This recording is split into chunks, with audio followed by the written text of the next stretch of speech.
কিছু সম্পর্ক অনলাইনে তৈরি হলেও তার প্রতি ভালোবাসাটা অফলাইনে থাকা মানুষের চেয়েও হাজার গুণ বেশি হয়ে থাকে।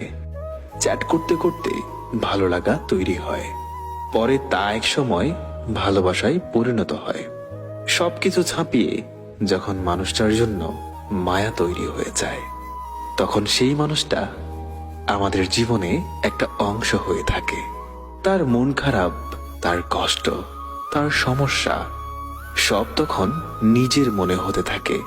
এক সময় সবকিছু চাপিয়ে মানুষটাকে না ধরে না ছুঁয়ে তার জন্য অকণ্ঠ ভালোবাসা জন্মে।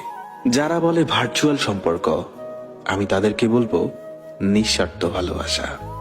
কারণ যার জন্য কোনো এক্সপেকটেশন থাকে না, থাকে শুধু অসীম ভালোবাসা।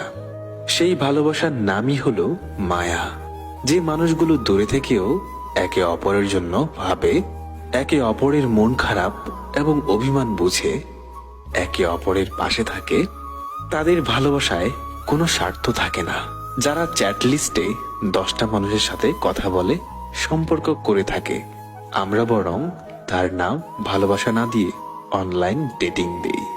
ভালোবাসা কেবল একজনের জন্য তৈরি হয়।